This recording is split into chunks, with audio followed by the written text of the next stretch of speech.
Hello and welcome to TXM TV. I'm Anthony Clyne, and today we're joined by Rob Chittenden Anthony. and Kevin Bennett. Hi, Anthony. Luciano Peloche. How are you, Luciano? I'm good, Anthony. And Tim McLean, a special guest. How are you, Tim? Yeah, hi, Anthony. Fantastic. And so today we're maintaining our stories as Lean Senseis and how the stories of how we were taught, and then also how we convey those same essences in a more modern theme. And Luciano, you've got a story to start us off with about teaching problem solving to a person that knew everything. Yeah, Anthony, that was very funny, actually. I was working in a project back in my days. And one of the targets of the project, the main goals was to increase the runtime of the machines. So I was working directly with the production manager. And he was one of those guys that, yeah, I know everything about problem solving. You don't need to teach me about it. And I said, okay, I trusted him on that. And we had a meeting just to go through the major problems that was happening with the machines that was preventing them to increase their runtime. And he presented to me, so you see, breakdowns is the major problem. And I was like, okay, what are we going to do about it? And I said, okay, I will talk with the maintenance manager and I will use my problem solving skills and I will solve the problems. Okay, I'll come back next day to see what happened. So next day he presented to me the results of the conversation with the maintenance manager. He said, yes, we have a very good discussion and the problem is solved. Okay, well, hey, what did you do? And I was like, no, I spoke with the maintenance manager and he promised to me that the machine will never break down again. And I was like, okay, I really don't think that's the best problem solving approach. Let me give you some guidance on that. And then I took the opportunity to teach him actually some basic problem solving skills. So my lesson was never underestimate someone who claimed that know everything. We might be surprised. Fantastic, and I'm sure you can share that story many times, and do so. Exactly.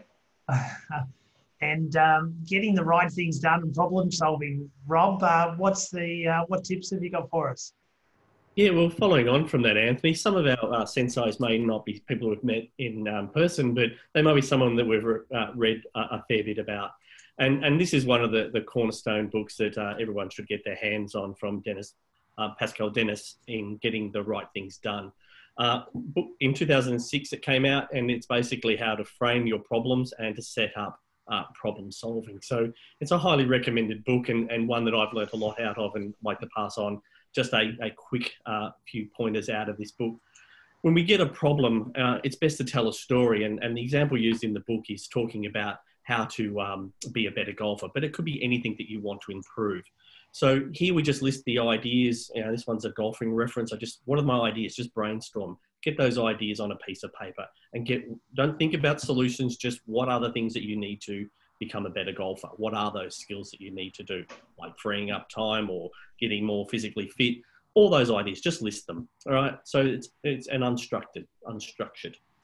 And then we can lead on to taking that into a tree of problem solving by grouping them up and getting them into themes or chunks, whatever the word is. And then you're able to align some of those actions with a theme.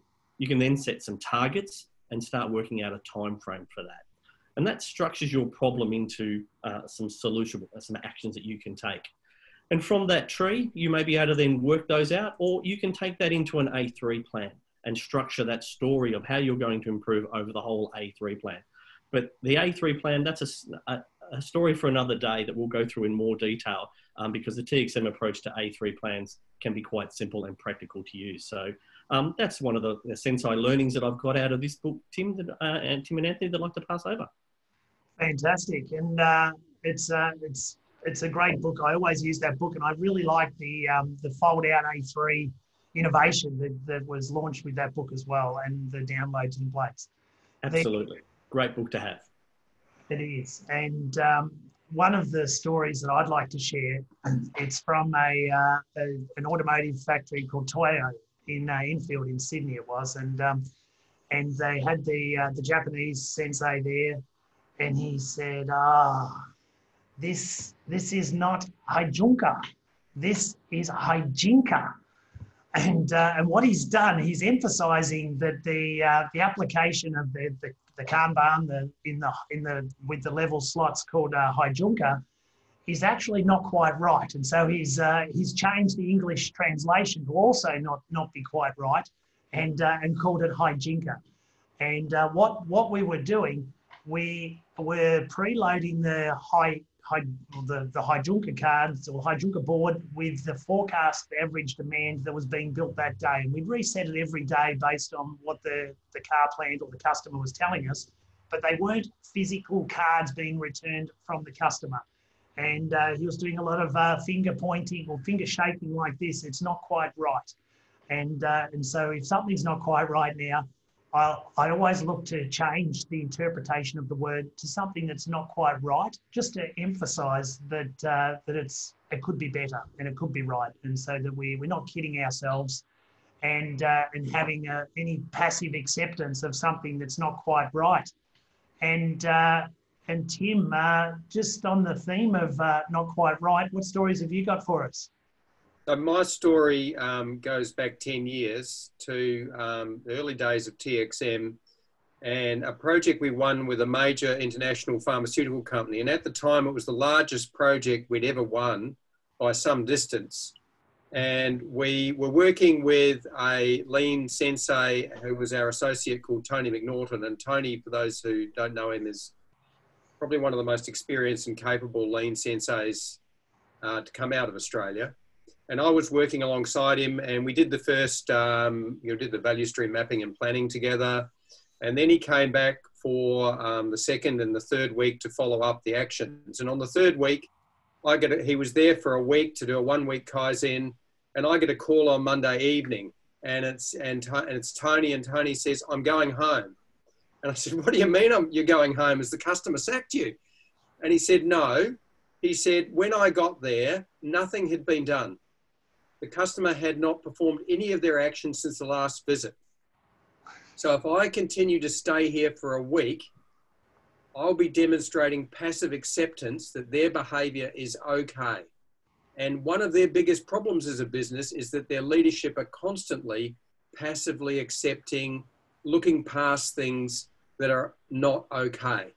And so he was leading by example, which cost him and cost us pretty much a week's worth of consulting.